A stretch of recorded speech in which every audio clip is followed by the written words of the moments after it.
Bienvenida o bienvenido a este análisis. Hoy nos metemos de lleno a un documento clave, uno que busca darle forma al futuro educativo de México, la Ley General de Educación. Vamos a usar el texto vigente, el que se publicó originalmente en 2019, y bueno, con su reforma más reciente de abril de 2024, directo de la fuente oficial. Nuestra tarea hoy es desentrañar su esencia, qué visión tiene, cómo organiza el sistema y qué onda con eso de la nueva escuela mexicana. Porque esta ley es, digamos, la que baja a tierra el derecho a la educación que está en la Constitución. Así que, pues, vamos a explorar los puntos más relevantes. Empecemos por lo básico, por el principio. La ley lo dice claro, la educación es un derecho humano, fundamental, necesario para desarrollarnos como personas y como sociedad. Exacto. Y es un servicio público que dirige el Estado. Eso es clave. Siempre poniendo por delante el interés de niñas, niños, adolescentes y jóvenes. Esa parte de la rectoría del Estado, ¿qué implica exactamente? Pues mira, significa que aunque participen muchos actores, ¿no? Escuelas privadas, comunidades, familias, al final el Estado es el que marca el rumbo, el responsable de que la cosa funcione bien. Y define quién es quién. La SEP a nivel federal, las autoridades estatales, las municipales y hasta los directivos y supervisores en las escuelas. Entiendo. Y también define qué es obligatorio estudiar, ¿verdad? Sí. Preescolar, primaria, secundaria y media superior. Eso es lo obligatorio. Y además, el Estado se compromete a asegurar que haya acceso a la educación superior, a la universidad y demás. Y esta educación tiene que tener ciertas características muy específicas. La primera, universal. Universal, claro. Para todas y todos, sin importar nada, sin discriminación. Y conectada con la realidad del país, con nuestras culturas. Luego, inclusiva. Eso suena importante. Importantísimo. Busca eliminar barreras para que todos aprendan y participen. O sea, atender las distintas capacidades, las necesidades diversas, dar los recursos necesarios, hacer ajustes. Aquí entra la educación especial, pero no como algo aparte, sino integrada. Ok. Universal, inclusiva, ¿qué más? Pública, impartida y administrada por el Estado, pensando en el interés social. Y vigilando también a las escuelas particulares que den el servicio. Y gratuita, al menos la que da el Estado. Gratuita, sí. La ley es súper clara en eso. Prohíbe totalmente que te condicionen la inscripción, el acceso, los exámenes, cualquier cosa a que pagues algo en una escuela pública. ¿Y las donaciones voluntarias que a veces piden? Son eso, voluntarias, y deben estar reguladas. Nunca pueden ser una condición para recibir el servicio. Y la última característica, laica, ajena a cualquier doctrina religiosa. Entendido. Universal, inclusiva, pública, gratuita y laica. Exacto. Esas son las bases para que se cumpla eso de la igualdad de oportunidades y el respeto a la dignidad humana que menciona la ley. La prohibición de cuotas obligatorias es fundamental para que el acceso sea real. Hay dos palabras que se repiten mucho: equidad y excelencia. ¿Cómo las maneja la ley? Son como los dos pilares centrales. El Estado se obliga a dar servicios educativos que tengan las dos cosas: calidad, o sea, excelencia, y justicia, o sea, equidad. Y muy importante, dice que las medidas se tienen que enfocar primero en los grupos y regiones que están más rezagados, más vulnerables. O sea, no solo decirlo, sino actuar. ¿Menciona acciones concretas? Sí, el artículo 9 detalla un montón. Habla de políticas incluyentes, de becas, pero priorizando a quienes enfrentan barreras económicas o sociales. Estudiantes destacados hagan intercambios, convenios para guarderías, para que quienes estudian y tienen hijos pequeños puedan seguir. Suena bien. ¿Algo más? Sí, claro. Fomentar opciones como la educación abierta y a distancia, usando tecnología, convenios para mejorar condiciones de vida, como la alimentación, y dice que preferentemente con productos locales. Eso de la alimentación es importante. Mucho. También menciona incentivos para maestros que trabajen en zonas aisladas o marginadas, y establecer poco a poco escuelas de horario completo de 6 a 8 horas en educación básica. Escuelas de tiempo completo. Eso ayudaría a muchas familias. Sin duda. Y también facilitar el acceso a básica y media superior, aunque no se tengan todos los papeles, pensando en migrantes, repatriados, desplazados. Y, por supuesto, garantizar los libros de texto gratuitos y otros materiales en básica. Vaya, es una lista bastante completa de acciones para nivelar el piso, ¿no? Totalmente. Reconoce que no todos empezamos igual y busca compensar esas diferencias. Se conecta con la idea más grande de desarrollo nacional. Y ojo, insiste en que esto es tarea de todos. Federación, estados, municipios. Colaboración. Bien.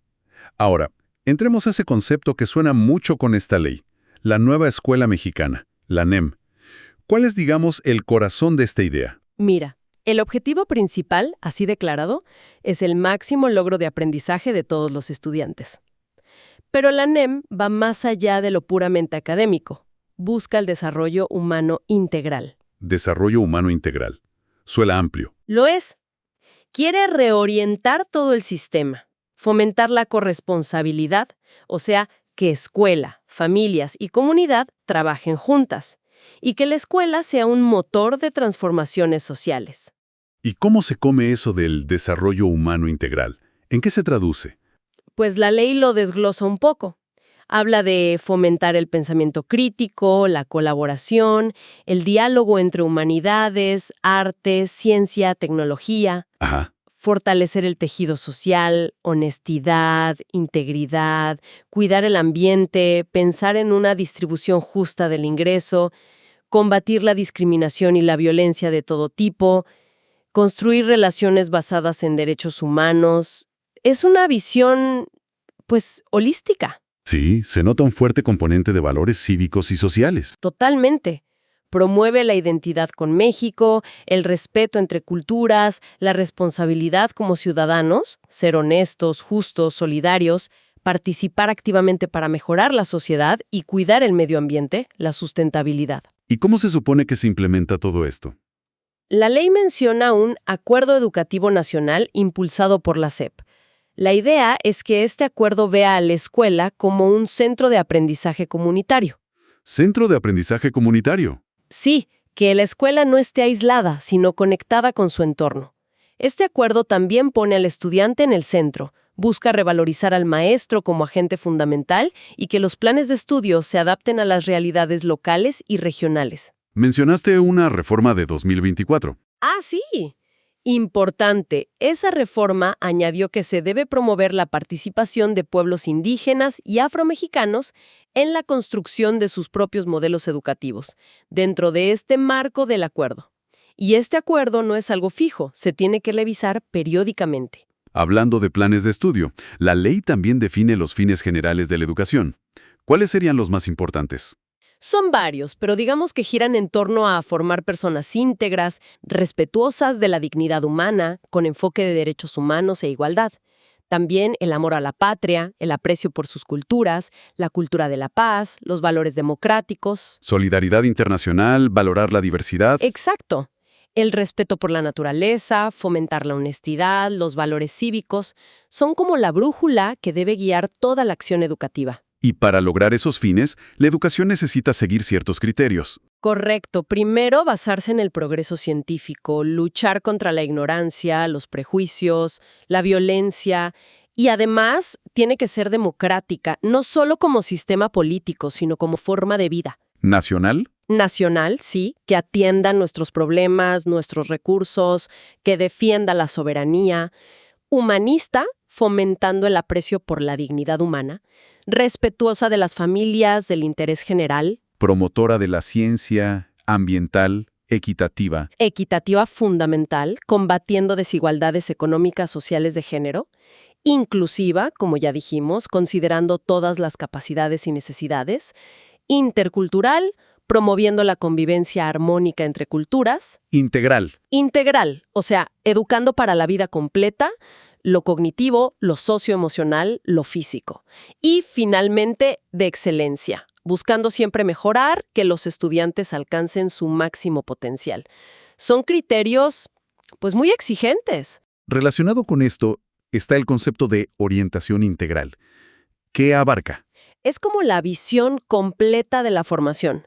Incluye los contenidos que se enseñan, sí, pero también cómo se conecta la escuela con su comunidad y la formación de los propios maestros. ¿Y qué tipo de conocimientos o habilidades incluye? Pues de todo un poco. Pensamiento lógico matemático, lectoescritura, ciencia, tecnología, pero también pensamiento filosófico, histórico, habilidades socioemocionales, pensamiento crítico, arte, deporte, valores ciudadanos. La idea es que la evaluación también sea integral, que no solo mida la memoria. Y esto se refleja en los planes y programas de estudio, ¿cierto? Mencionaste que el artículo 30 era larguísimo. Sí, es enorme.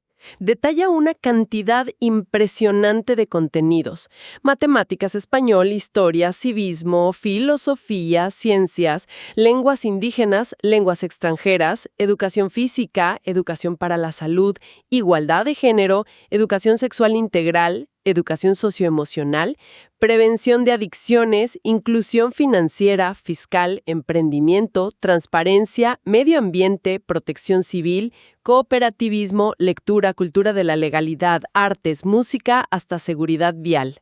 ¡Wow! Casi todo. Prácticamente. Y destaca la perspectiva de género como un eje que debe cruzar todo el currículum.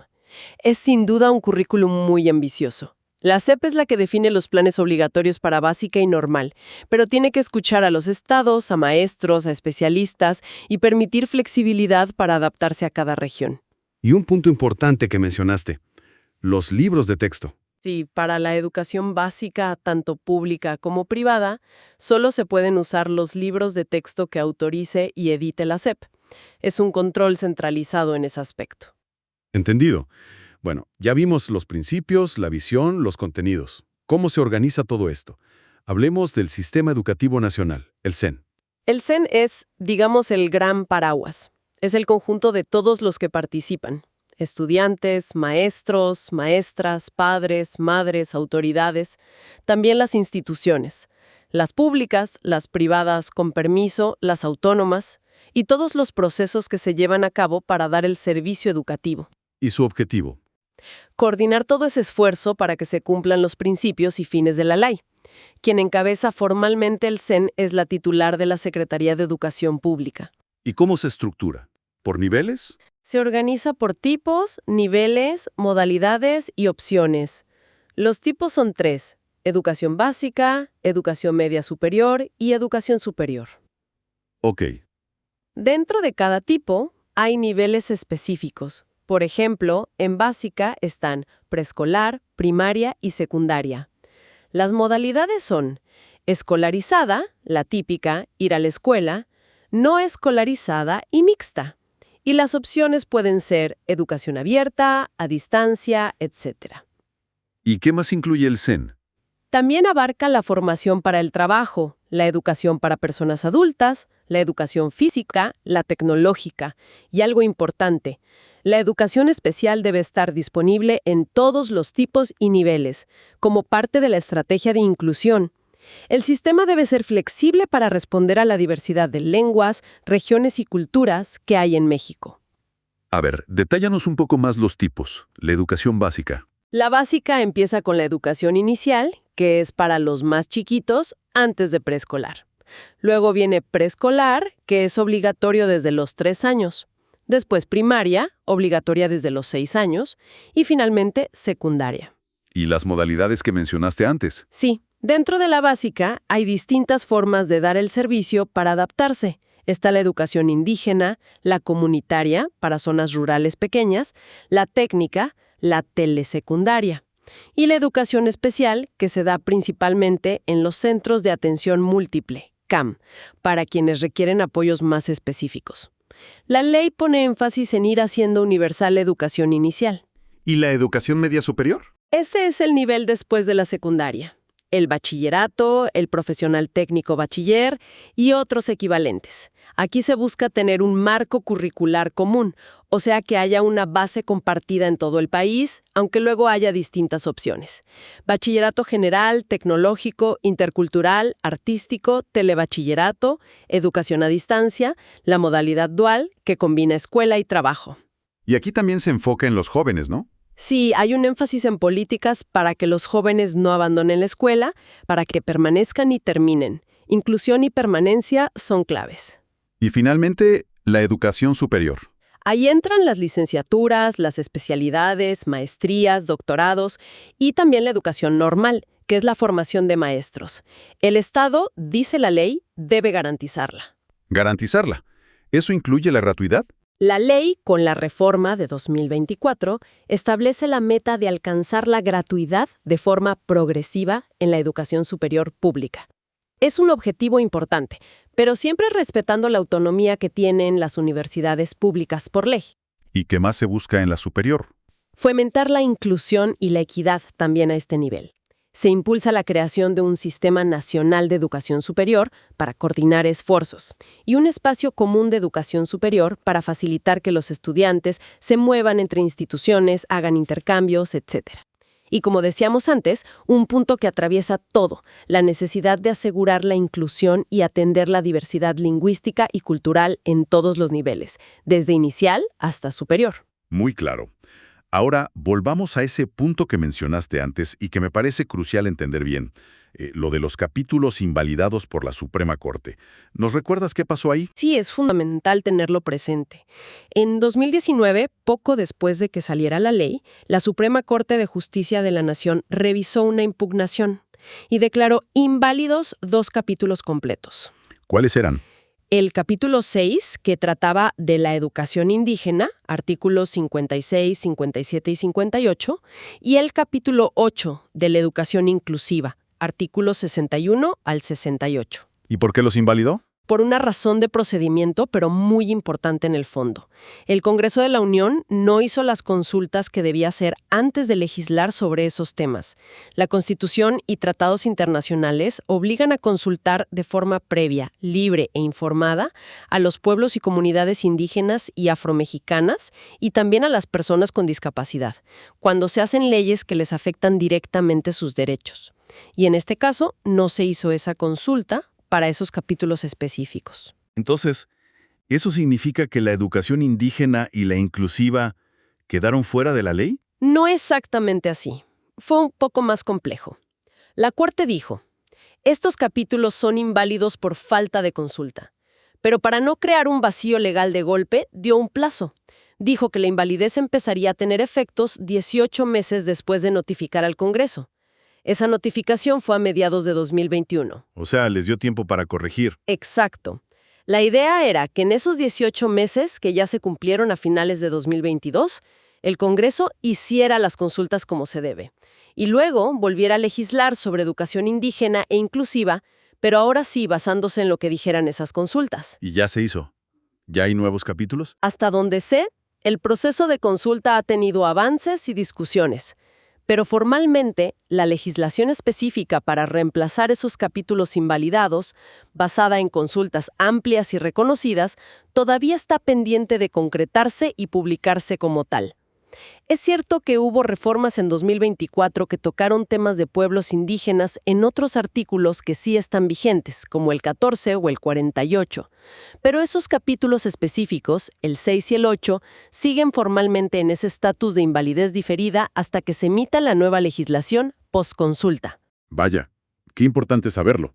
Es un recordatorio fuerte sobre el derecho a la consulta de estos grupos. Sin duda, muestra que no basta con tener buenas intenciones en la ley. El proceso de cómo se crea esa ley también importa, y mucho. De acuerdo. Bueno, volvamos a los actores del sistema. Los estudiantes, dijimos, son la prioridad. ¿Qué derechos específicos desconoce la ley? Tienen derecho a recibir una educación de excelencia, por supuesto, a ser respetados en su integridad, su identidad, a estar protegidos contra cualquier forma de maltrato, violencia o abuso. Eso es vital. Fundamental. También derecho a recibir orientación, a participar en la vida escolar y a acceder a becas y apoyos si los necesitan. La ley pone mucho énfasis en proteger a los menores de edad y en promover una cultura de paz y no violencia en las escuelas. ¿Y lo de la comida chatarra? Ah, sí, hay artículos específicos, incluso reformados recientemente, finales de 2023, que regulan los alimentos y bebidas dentro de las escuelas. Buscan promover entornos escolares saludables y prohíben la venta y publicidad de alimentos con bajo valor nutricional y alto contenido de azúcar, grasas o sal. Bien por eso. ¿Y qué hay de los papás, las mamás, los tutores? ¿Cuál es su rol según la ley? La ley habla de corresponsabilidad. Tienen obligaciones. Claro, asegurarse de que sus hijos o pupilos asistan a la escuela, si están en edad obligatoria, apoyar su proceso educativo en casa, revisar su progreso, hablar con los maestros. Pero también tienen derechos, ¿no? Por supuesto, derecho a participar en las actividades de la escuela, a formar parte de las asociaciones de padres, a opinar sobre la educación de sus hijos, a conocer los criterios de evaluación, el desempeño, la conducta. Es una relación que debe ser de colaboración activa con la escuela. Tienen la obligación de informar a la escuela si notan cambios en sus hijos que puedan afectar su aprendizaje. Entendido. Otro actor clave, maestras y maestros. La ley usa mucho la palabra revalorización. ¿Qué significa eso en la práctica? Pues mira, es reconocerlos como lo que son, agentes fundamentales del cambio social y educativo, no simples transmisores de información. ¿Y cómo se busca esa revalorización? La ley menciona varias cosas. Priorizar su trabajo en el aula, su labor pedagógica, por encima de tanta carga administrativa que a veces los ahoga. Fortalecer su desarrollo profesional con formación, capacitación, actualización, pero que sea relevante y de calidad. Suena lógico. Fomentar el respeto de la sociedad hacia su figura. Reconocer su experiencia y su conocimiento. Reducirles la carga administrativa, como te decía, y muy importante, garantizarles un salario profesional digno, que les permita vivir bien y concentrarse en su labor. ¿Y la formación inicial? ¿Las normales? También, se establece un sistema integral para la formación y desarrollo docente, y se busca fortalecer a las instituciones que forman maestros, especialmente a las escuelas normales públicas, para que sean semilleros de docentes comprometidos con la excelencia y con sus comunidades. Ahora, las escuelas en sí, los edificios, los planteles, ¿qué dice la ley sobre ellos?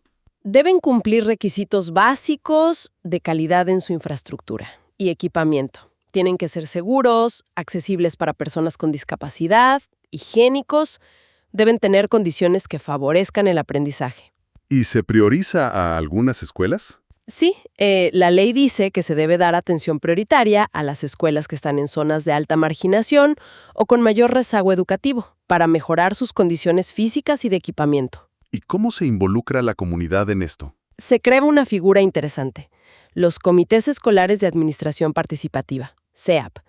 La idea es que la propia comunidad escolar, padres, maestros, directivos, participe en decidir cómo usar recursos para mejorar y dar mantenimiento a la escuela. Más transparencia y pertinencia se supone. ¿Y para la mejora académica, pedagógica? Para eso están los consejos técnicos escolares, los CTE. Ya existían, pero la ley los refuerza como órganos donde los maestros y directivos de cada escuela toman decisiones sobre aspectos pedagógicos. Deben elaborar un programa escolar de mejora continua, con metas y acciones para su propia escuela. Todo esto suena a que necesita mucha coordinación entre el gobierno federal, los estados, los municipios. ¿Cómo se reparten las tareas? Sí, es un tema complejo, el del federalismo educativo. La ley distribuye las competencias. La federación tiene ciertas atribuciones exclusivas que son muy importantes. ¿Cómo cuáles? La planeación general de la educación a nivel nacional. Determinar los planes y programas de estudio para toda la educación básica y la normal. Establecer el calendario escolar que aplica en todo el país. Editar y distribuir los libros de texto gratuitos para básica. Regular la formación inicial de maestros y manejar el Sistema Nacional de Información Educativa, el SIGED. Ok, esas son tareas grandes, de alcance nacional. ¿Y los estados y la Ciudad de México? Ellos tienen la responsabilidad principal de prestar los servicios educativos en sí, operar las escuelas de básica y normal. Pueden proponer contenidos educativos que sean específicos de su región o entidad. Pueden autorizar ajustes al calendario escolar, dentro de ciertos límites. Llevan el registro estatal de alumnos, maestros, escuelas. Distribuyen los libros de texto gratuitos que manda la Federación y supervisan que las escuelas cumplan las normas. Entiendo. ¿Y hay cosas que hacen juntos o que ambos pueden hacer? Sí, hay atribuciones concurrentes. Ambos niveles pueden promover y prestar otros servicios educativos, aparte de básica y normal, formular otros planes y programas, otorgar, negar y retirar los RVOE, reconocimiento de validez oficial de estudios para particulares en los niveles que les correspondan, revalidar y otorgar equivalencias de estudios, editar otros libros y materiales educativos complementarios, fomentar la investigación, el arte, el deporte, la lectura, usar la tecnología. ¿Y los municipios? ¿Qué papel juegan? Su papel es más de apoyo, digamos. Pueden prestar algunos servicios educativos si tienen la capacidad, pero sobre todo colaboran en el mantenimiento de las escuelas, en la seguridad alrededor de ellas y en otras actividades que impulsen la educación. Y para que todo este reparto funcione, ¿hay algún mecanismo de coordinación? Sí, la ley establece el Consejo Nacional de Autoridades Educativas, CONAEDU, donde se reúnen la SEP y los secretarios de educación de todos los estados para coordinarse, tomar acuerdos, impulsar políticas conjuntas. Muy bien. Llegamos a un punto clave. La pregunta del millón, como dicen. El financiamiento. ¿De dónde sale el dinero para todo esto? La ley pone una meta muy ambiciosa en este tema. Dice que el Estado, Federación, estados y municipios juntos, debe buscar que el gasto público que se destina cada año a educación no sea menor al 8% del Producto Interno Bruto PIB del país. 8% del PIB. Eso es muchísimo dinero. ¿Se cumple? Bueno, esa es la meta establecida en la ley. Alcanzarla y mantenerla es un desafío enorme y constante para las finanzas públicas. Históricamente, México ha invertido menos que eso, aunque ha habido esfuerzos. La ley lo pone como un objetivo a perseguir. ¿Y ya hay alguna meta específica para educación superior? Sí, dentro de ese 8% general, dice que se debe destinar al menos el 1% del PIB a la educación superior y a la investigación científica y humanística, en las instituciones públicas de ese nivel. ¿Y cómo se asegura que el dinero se use bien, sobre todo el que la federación manda a los estados? La ley es clara en que la responsabilidad del financiamiento es compartida y enfatiza que los recursos federales que se transfieren a los estados para educación tienen un destino específico. No se pueden usar para otra cosa. Deben manejarse con transparencia y eficiencia y estar sujetos a fiscalización. También se habla de fortalecer las fuentes de financiamiento, buscar que los recursos para educación crezcan cada año en términos reales, o sea, por encima de la inflación. Y equidad también en el reparto de recursos. Ok, tema complejo el del dinero. Ahora, cambiemos un poco de tercio. ¿Qué pasa con las escuelas privadas? ¿Cómo las regula esta ley? Los particulares pueden dar educación, sí, pero necesitan un permiso del Estado.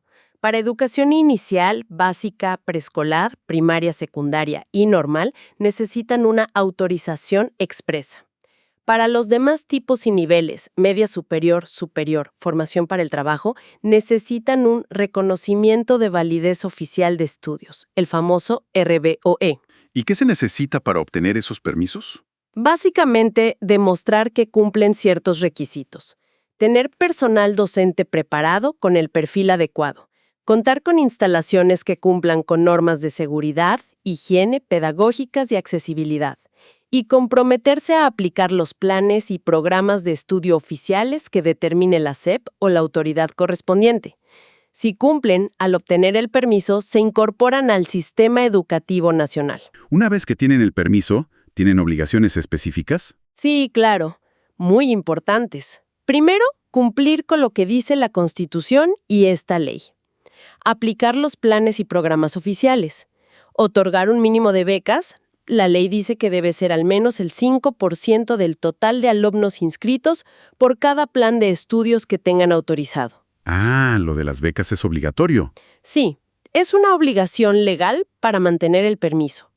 También deben cumplir siempre los requisitos de instalaciones y personal, y facilitar y colaborar con las visitas de inspección y vigilancia que hacen las autoridades. ¿Hay algo que tengan prohibido hacer? Sí, la ley lo menciona explícitamente. No pueden retener documentos personales o académicos de los estudiantes, como certificados o boletas, por falta de pago de colegiaturas. Tampoco pueden condicionar los exámenes o la inscripción a la compra de uniformes o materiales educativos con proveedores específicos que ellos digan. Eso es importante para los padres de familia. ¿Y qué pasa si no cumplen? Hay un régimen de infracciones y sanciones. Las sanciones pueden ir desde multas económicas hasta, en casos graves o reincidentes, la revocación de la autorización o del RVOE, e incluso la clausura del plantel. La autoridad educativa tiene la facultad de vigilar y sancionar. Y ya que hablamos de validez, la ley también regula cómo se reconocen los estudios. Si estudiaste dentro del sistema educativo nacional, tus certificados y títulos son válidos en todo México. Deben registrarse en el SIGED, el Sistema de Información. ¿Y si estudiaste fuera de México? Se regula la revalidación de estudios hechos en el extranjero. Y también la equivalencia de estudios hechos dentro de México, pero en subsistemas distintos. La SEP debe poner las normas y criterios para esto, buscando que los trámites sean ágiles. Incluso si aprendiste por tu cuenta. Sí, fíjate qué interesante. La ley prevé que se puedan certificar conocimientos que alguien adquirió de forma autodidacta o por experiencia laboral, a través de evaluaciones específicas. Es una forma de reconocer otros tipos de aprendizaje. Muy bien, pues creo que hemos cubierto bastante terreno, ¿no? Desde los principios fundamentales, como el derecho a la educación, la equidad, la excelencia. La visión de la nueva escuela mexicana. Ajá, la estructura del sistema, desde inicial hasta superior, los roles y responsabilidades de todos los actores, estudiantes, padres, maestros, autoridades. La compleja distribución de tareas en el federalismo educativo, el gran desafío del financiamiento, cómo se regula la educación privada. Y sin olvidar ese punto crucial de los capítulos invalidados por la Corte por falta de consulta. Exacto. Es el marco legal que, intenta regir cómo se educa a las nuevas generaciones en México. Es una ley, como vimos, muy ambiciosa. Presenta una visión, pues muy completa. Educación integral, equitativa, de excelencia, escuelas vibrantes conectadas a su comunidad, responsabilidad compartida. Sin duda. Pero la misma ley, si lees entre líneas, deja ver los enormes desafíos que implica llevar todo eso a la realidad. Lo de la suficiencia presupuestaria, por ejemplo, se menciona como una condición necesaria en varios artículos. La coordinación entre tantos niveles de gobierno y actores es un reto constante. Y superar inercias, desigualdades históricas, pues requiere mucho más que solo tener una ley bien escrita. Queda claro que la implementación es donde realmente se juega el partido. Exacto. Y quizá, para cerrar, una reflexión que me surge de todo esto. La ley insiste mucho en la escuela como centro de aprendizaje comunitario y en la corresponsabilidad, palabras que suenan muy bien. Sí. Pero, si vamos más allá del papel, ¿qué se necesita de verdad en el día a día, en cada escuela, en cada barrio, en cada pueblo, para que esa visión se haga carne? ¿Cómo construimos esa colaboración real, esa sinergia donde los saberes locales, los valores de la comunidad, la cultura, realmente se encuentren con la escuela y juntos impulsen esa transformación social que la ley imagina en el artículo 11? Una pregunta fundamental, sin duda, para seguir pensando y sobre todo para seguir trabajando en ello. Muchísimas gracias por este análisis tan detallado. Gracias a ti. Un placer conversar sobre un tema tan relevante. Y gracias a quienes nos escucharon en este análisis a fondo. Hasta la próxima.